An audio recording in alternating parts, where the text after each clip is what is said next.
नमस्कार क्वींस, मैं हूँ आप सभी की दोस्त डॉक्टर शिवांगी मलेटिया। हमेशा आती हूँ आप लोगों के लिए कुछ ऐसे टॉपिक्स लेकर जो शायद हम लोग अपने आप से भी बात करने से कतराते हैं। आज भी कुछ ऐसा ही टॉपिक लेकर हाजिर हुई हूँ इस वीडियो में। सेल्फ एस्टीम, क्या होती है ये सेल्फ एस्टीम?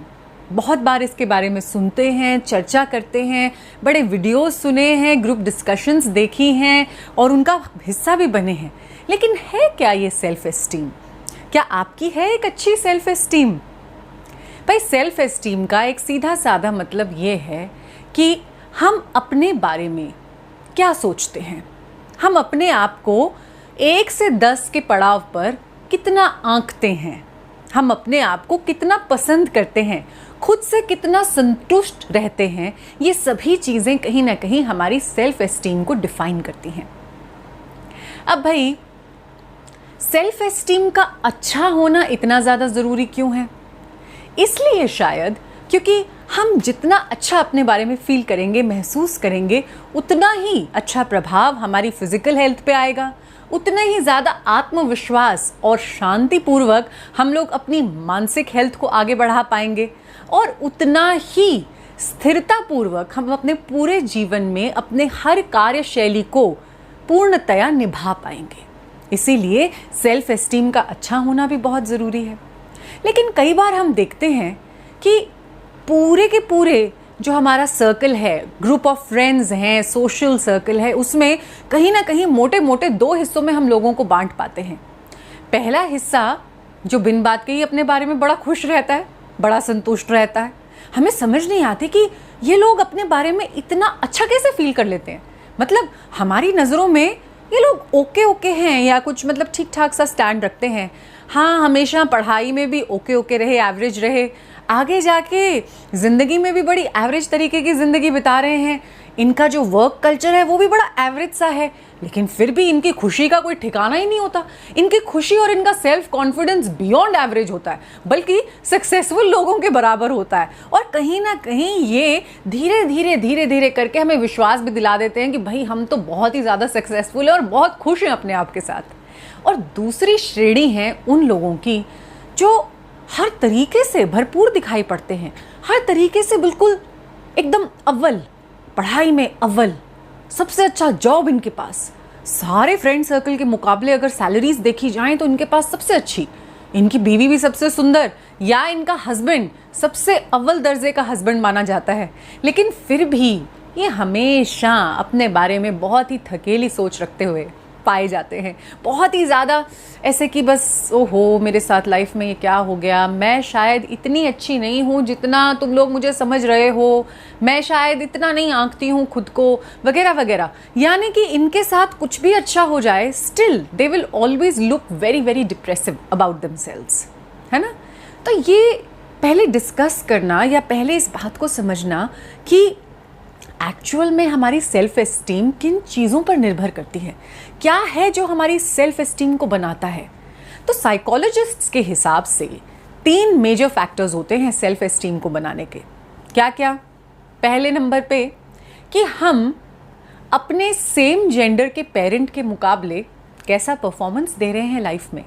यानी कि हम क्वींस अगर अपनी बात करें तो हम अपनी माँओं के मुकाबले अपनी लाइफ में कितने हद तक खुद को सक्सेसफुल पा पाती हैं।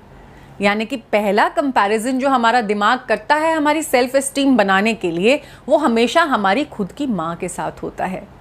ये सिर्फ पैसों की बात नहीं है, इवन पारिवारिक रिश्तों में हम लोग एक कंपैरिजन करने लग पड़ती हैं कि हमारी माँ ने अपना पारिवारिक रिश्ता किस तरह से संभाला, अब उनके मुकाबले क्या मैं अपने पारिवारिक रिश्तों को आगे ले जा पा रही हूँ या उनसे कम संभाल पा रही हूँ या उनके जितना ही चल रही हूँ। इन बातों पर बहुत ज़्यादा डिपेंड करता है कि आप अपने आप के बारे में क्या सोचती हैं, कहाँ खड़ी है आपकी सेल्फ एस्टीम इस टाइम।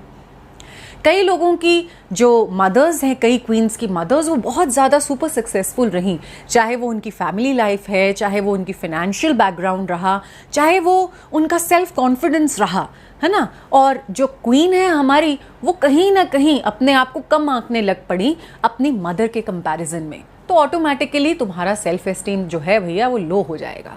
और अगर तुम अपनी माँ के कंपैरिजन में खुद को थोड़ा सा ज़्यादा सक्सेसफुल मानने लग पड़ती हो तो तुम्हारा सेल्फ एस्टीम ऑटोमेटिकली बढ़ जाता है। तो पहला जो था ये कारण था जो साइकोलॉजिस्ट कहते हैं।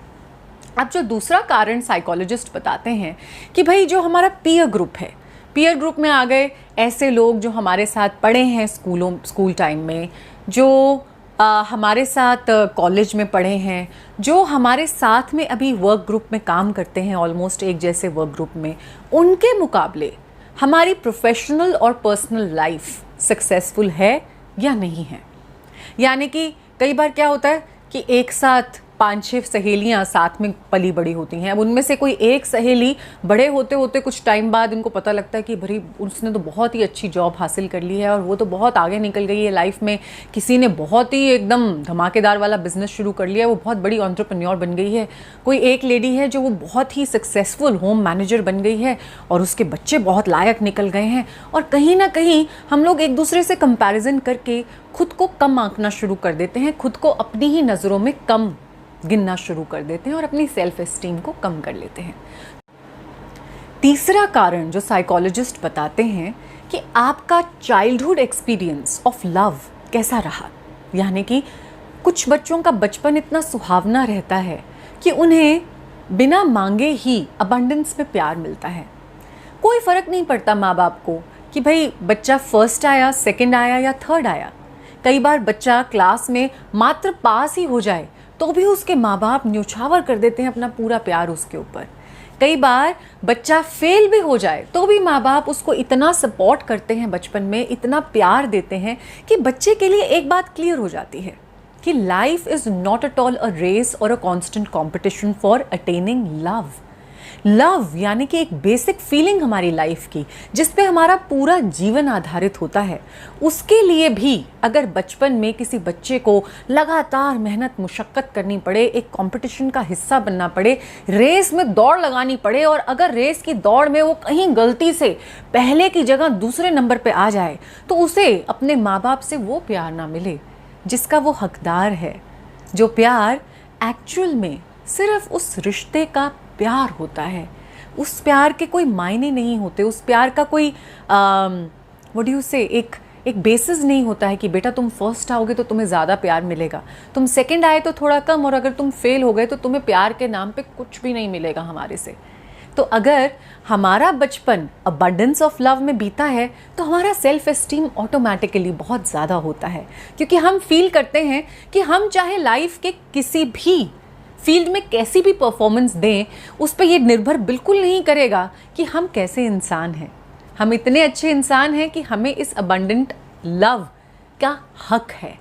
और जो बच्चे बचपन से ही इस तौर तरीके का एक शिकार हो जाते हैं कि लाइफ में अगर अच्छा परफॉर्म किया तो ही प्यार मिलेगा, वो पूरी लाइफ उस प्यार को पाने के लिए धक्के खाते चले जाते हैं, लेकिन उन्हें कभी भी वो सेल्फ सेटिस्फैक्शन या हाई सेल्फ एस्टीम नहीं मिल पाती। तो भाई ये तो थे रीजंस क्यों होती है सेल्फ एस्टीम ऊंची या नीची, लेकिन भाई कोई ना कोई तो चारा होगा कि कैसे सेल्फ एस्टीम को बढ़ाया जाए, अपने आप के बारे में अच्छा कैसा महसूस किया जाए। अगर बहुत ध्यान से देखें या सोचें एक बात क्वींस, तो कहीं ना कहीं सेल्फ एस्टीम हमारे अपने बारे में हमारे विचारों का एक पूरा का पूरा प्रदर्शन देती है कि नहीं? तो अगर हम अपने बारे में अपने विचारों को ठीक कर पाएं, उन्हें सुधार पाएं, ऑटोमेटिकली हमारी सेल्फ एस्टीम बढ़ जाएगी। इस बात का एहसास मुझे तब हुआ जब मैंने सन 2015 में एसिड अटैक विक्टिम्स के साथ, एसिड अटैक फाइटर्स के साथ, ऐसी क्वींस के साथ जिन पर एसिड अटैक हुआ है, जो होम वायलेंस विक्टिम भी रही, रेप विक्टिम्स भी रही, एक ऐसे ग्रुप ऑफ विमेन के साथ, 10 विमेन थी उस ग्रुप में, मुझे अभी भी याद है, उनके साथ मैंने 10 दिन की वर्कशॉप करी थी। अब आप ये सोचो कि हम लोग छोटी बड़ी बातों पर अपनी सेल्फ एस्टीम को गिराते चले जाते हैं, लेकिन कोई एक ऐसी औरत जिसकी पूरी की पूरी आइडेंटिटी वॉश अवे हो जाए, उसका चेहरा हमारा चेहरा जो हमारी बेसिक आइडेंटिटी का हिस्सा होता है उसे बदल दिया जाए, कम्प्लीटली उसे चेंज कर दिया जाए, या कहिए उसे अगर हम लोग एक लेमैन लैंग्वेज में कहें तो उसे कम्प्लीटली बदसूरती की ओर मोड़ दिया जाए। उस औरत की सेल्फ एस्टीम को कैसे बढ़ाया जा सकता है? इस तरीके से जब मैं उस ग्रुप के साथ काम कर रही थी तो मुझे चंद बातों का एहसास हुआ। सबसे पहली बात, जब मैंने उन लड़कियों को अपने बारे में एक एक अच्छा पॉइंट बताने के लिए कहा तो मुझे एहसास हुआ कि हम सभी के लिए बड़ा मुश्किल होता है अपने बारे में एक या दो चुनिंदा ऐसे पॉइंट्स बताने में जिनको देखकर दूसरों को जेलसी हो हमसे कि हाँ, ये इतना अच्छा है इसके बारे में ये पॉइंट कि वाओ, काश मेरे में भी ये पॉइंट होता। ऐसा अगर एक या दो पॉइंट भी मैं तुम्हें मेंशन करने के लिए कहूँगी तो हमें हिचकिचाहट होती है, हमें परेशानी होती है ऐसा कोई पॉइंट अपने बारे में बोलने या उसे ढूंढने में भी। ये मैंने बात नोट करी, उससे मुझे पता चला कि पहली एक्सरसाइज जो हम सभी क्वींस को करने की ज़रूरत है रोज़ाना के बेसिस पर, या जब भी हम अपने बारे में बड़ी ओवर क्रिटिकल, सेल्फ क्रिटिकल हो जाती हैं और अपने साथ बहुत रूड बिहेवियर करना शुरू कर देती हैं, अपने बारे में सब गलत सलत सोचना शुरू कर देती हैं, तुरंत से एक नोटबुक और एक पेन लेके आओ और पहली एक्सरसाइज मेरे साथ अभी इसी वक्त अगर तुम कर पाओ तो ज़रूर करो। अपने बारे में 10 ऐसे पॉइंट्स लिखो, हाँ, एक नहीं, दो नहीं, 10 ऐसे पॉइंट्स जो तुम्हारे बारे में बहुत अच्छे हैं। अपने आप को व्याख्यान करो, खुलकर अपनी तारीफ करो, लिखो, अपने आप को पढ़ाओ, अपने आप से मिलो फॉर द फर्स्ट टाइम। हम लोग आए दिन दूसरों से मिलते चले जाते हैं, हम दूसरों की बातें करते चले जाते हैं। उसमें देखो वो कितनी सेल्फ सफिशिएंट है, वो देखो वो कितनी एम्पावर्ड फील करती है, वो अपने पैसे खुद कमाती है इसलिए वो एम्पावर्ड है। उसे देखो वो कितनी सुंदर है, वो अच्छा कैसे फील नहीं करेगी, वो कितनी सुंदर है। उसे देखो उसका पति कितना अच्छा है, वो कितनी अच्छी होम मेकर है। उसे देखो वो कितनी अच्छी माँ है, उसके बच्चे इतने लायक हैं, और मुझे देखो मेरे में ये कुछ भी नहीं है। हम आए दिन इस तरह के थॉट प्रोसेसेस से घिरे रहते हैं। ज़रूरत है इसी समय पेन और पेपर पकड़ने की और अपने बारे में 10 ऐसे पॉइंट्स लिखने की जो कि तुम में हैं, 10 नहीं 1000 हैं। मैं सिर्फ 10 लिखने के लिए कह रही हूँ। 10 ऐसे पॉइंट्स लिखो खुद के बारे में जो तुम्हें खास बनाते हैं, जो तुम्हें यूनिक बनाते हैं, जो दूसरों को मजबूर कर देंगे ये कहने के लिए कि वाओ, इस क्वीन में ये बात है और मुझे ये बात चाहिए, मुझे उस जैसा बनना है क्योंकि वो ऐसी है, ऐसी है, ऐसी है। इस तरीके के 10 पॉइंट्स लिखो। दूसरी बात,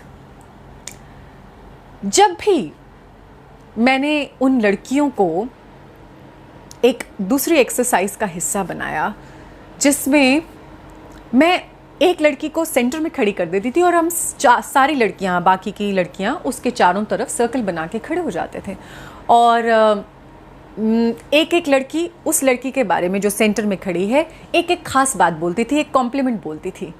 तो जो सेंटर में खड़ा होता है ना, उसके लिए इतना एम्बैरेसिंग हो जाता है, इतना अजीब लगना शुरू हो जाता है कि ओह सफोकेशन, ये क्या हो गया, इतने सारे खास बातें हैं मेरे बारे में, इतना अच्छा अच्छा सोचते हैं लोग मेरे बारे में।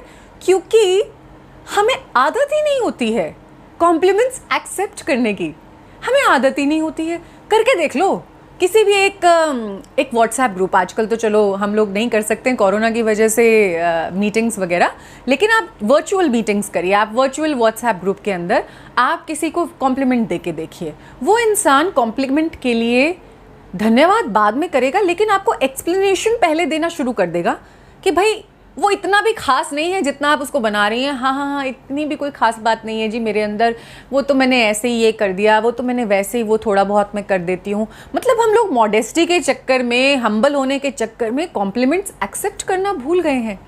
तो दूसरी बात, अपने आप को कॉम्प्लीमेंट दो।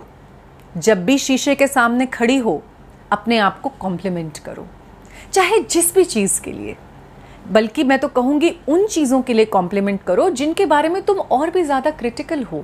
मान लो तुम अपने वेट को लेके क्रिटिकल हो, ज़रूर शीशे के सामने खड़े होकर अपने आप से बोलो, तुम बहुत सुंदर हो प्यारी, तुम मुझे बहुत अच्छी दिखती हो, तुम्हारे ये जो कर्व्स हैं ये कहीं ना कहीं तुम्हारे शरीर की खूबसूरती को बढ़ा रहे हैं, तुम इस तरह के कपड़े पहनती हो जो तुम्हें सूट करते हैं, जो तुम्हें और स्मार्ट लुक देते हैं। You are intelligent, you are smart, you are so kind, you are compassionate, तुम बहुत ब्यूटीफुल हो। तुम्हारी हंसी ऐसी है कि जो भी तुम्हें हंसता हुआ देखे वो ऑटोमेटिकली स्माइल करना शुरू कर दे। इस तरीके के छोटे बड़े कॉम्प्लीमेंट्स से अपने आप को घेरती रहो, और जैसे ही कोई दूसरा तुम्हारे बारे में कोई अच्छा पॉइंट बोलता है, उस अच्छे पॉइंट की वॉल्यूम अपने दिमाग में तेज कर दो, इतनी तेज कि तुम्हें अपने नेगेटिव थॉट्स सुनने बंद हो जाएं और तुम्हारे दिमाग में बार बार वो कॉम्प्लीमेंट रेजोनेट होता रहे। फिलहाल मैं धीरे हो जाती हूँ। तो जब भी कोई कॉम्प्लीमेंट करे उसे हल्की सी स्माइल के साथ अपनाओ, उस पर गौर फरमाओ, उससे कई ज़्यादा गौर जितना तुम अपने बारे में दिए गए किसी क्रिटिकल स्टेटमेंट पर फरमाती हो। उस कॉम्प्लीमेंट को एक्सेप्ट करो, receive your compliments with a smile gracefully and accept them. Yes, मेरे अंदर है ये बात, क्यों नहीं है, बिल्कुल, थैंक यू। तो सेकंड पॉइंट है कॉम्प्लीमेंट्स एक्सेप्ट करो और खुद को भी कॉम्प्लीमेंट दो। थर्ड पॉइंट, अपने सेल्फ एस्टीम को बढ़ाने के लिए हमें चाहिए क्वींस कि जो हम अपने साथ करना चाहते हैं ना, वो हम दूसरे के साथ करना शुरू करें। यानी कि मैंने ये बात नोट करी अपनी उन 10 लेडीज़ के ग्रुप में जिनको मैं ट्रेन कर रही थी। जैसे जैसे वो एक दूसरे को कॉम्प्लीमेंट करती, उनको अंदर से अच्छा महसूस होने लगा, और उन्होंने ये बात मेरे सामने एक्सेप्ट करी कि डॉक्टर शिवांगी, जितना अच्छा हमें कॉम्प्लीमेंट लेने में महसूस होता है, उससे ज़्यादा अच्छा, उससे ज़्यादा कॉन्फिडेंट हमें कॉम्प्लीमेंट देकर महसूस होता है। दूसरे के सेल्फ एस्टीम को बढ़ाने से ऑटोमेटिकली पता नहीं कैसे जादुई तौर पे हमारी खुद की सेल्फ एस्टीम बढ़ रही है। और ये बिल्कुल सच बात है। जब हम दूसरे के साथ वही रवैया, वही बर्ताव करते हैं जो हम खुद के साथ करना चाहते हैं, तो कहीं ना कहीं हम सामने वाले में खुद को देख रहे होते हैं। असलियत में हम सभी एक ही ऊर्जा का भाव हैं, एक ही ऊर्जा का एक अलग अलग रूपांतरण है। तो इसीलिए जब हम दूसरी ऊर्जा को और ज़्यादा शक्ति और ज़्यादा पॉजिटिविटी प्रदान कर रहे होते हैं, तो कहीं ना कहीं हम अपने ही दूसरे हिस्से को आगे बढ़ा रहे होते हैं। इसीलिए तीसरा पॉइंट रहेगा, किसी के लिए सेल्फ एस्टीम, मनोबल, उसका प्रोत्साहन का स्रोत बनो, उसे कॉम्प्लीमेंट दो, उन्हें बताओ कि उनके अंदर क्या खास है, उन्हें समझाओ कि वो क्या हैं। वो देख नहीं पा रही हैं शायद खुद को, लेकिन तुम उनका आईना बनो, तुम उन्हें बताओ कि उनके अंदर क्या खास है। और जैसे ही उस क्वीन का सेल्फ एस्टीम बढ़ेगा, कहीं ना कहीं तुम्हारा सेल्फ एस्टीम भी बढ़ने लगेगा। Point number 4, spend more time with positive people. हमारी लाइफ में ऐसे बतेरे लोग हैं जो हमें बताना चाहते हैं कि हमारे अंदर कितनी कमियां हैं। कोई यहाँ से बता रहा है, कोई वहाँ से बता रहा है, लेकिन कुछ चुनिंदा ऐसे लोग हैं जो हमें बताते हैं कि हमारे अंदर कितनी अच्छी बातें भी छुपी हुई हैं, है कि नहीं? उन लोगों को गलती से भी छोड़ मत देना। उन लोगों के साथ ज़्यादा से ज़्यादा टाइम स्पेंड करना। इससे 2 बातें होंगी, तुम्हारी सेल्फ एस्टीम तो बढ़ेगी ही बढ़ेगी, बल्कि तुम ये भी सीखोगी कि दूसरे को होल हार्टेडली कॉम्प्लीमेंट कैसे दिया जाता है। So spend more time with positive people. And point number 5, read and read texts and books which make you feel good about yourself. यानी कि सेल्फ हेल्प की किताबें, कुछ ऐसी किताबें जो एक्चुअल मायने में एक गुरु की तरह तुम्हारा मार्गदर्शन करेंगी कि कैसे तुम अपने बारे में अच्छा महसूस कर सकती हो, कैसे हर इंसान में कुछ ना कुछ यूनिक, कुछ ना कुछ ऐसा छिपा है जो दूसरे में नहीं मिल सकता, जो उसके सिवाय और कोई उस दुनिया को नहीं दे सकता, है कि नहीं? तो इस तरह की बुक्स रीड ज़रूर करो। तो कुछ ऐसी किताबें हैं, you can heal yourself by Louise Hay. I think आप लोगों में से काफ़ी ने पढ़ी होगी, जिन्होंने नहीं पढ़ी है पढ़नी चाहिए। दूसरी किताब है जो मुझे बहुत अच्छी लगी थी और बहुत अच्छा फील कराती है खुद के बारे में, वो है how to win friends and influence people by Dale कार्नीजे।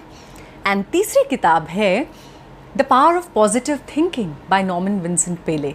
ये बहुत अच्छी किताबें हैं जिनमें एटलीस्ट मुझे ऐसा एहसास हुआ कि जो भी कुछ हमें चाहिए खुद को पसंद करने के लिए वो हमारे अंदर ऑलरेडी है।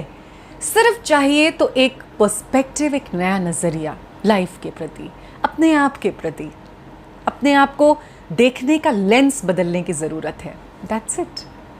सो आई होप कि इस वीडियो को देखकर आपको कुछ मदद मिलेगी अपनी सेल्फ एस्टीम को कैसे ऊपर उठाना है और कैसे अपने आप के बारे में फील करना है कि yes, I am the one, I am perfect. I love you all. Video पसंद आया है तो ज़रूर लाइक करना, शेयर और कमेंट करना मत भूलना। यूट्यूब पर जाकर सब्सक्राइब करके बेल आइकॉन ज़रूर से दबाना। फेसबुक, इंस्टाग्राम और ट्विटर पर भी मैं आती हूँ, आप प्लीज़ वहाँ आके मेरे साथ पर्सनली चैट कर सकती हैं। Thank you, love you, bye.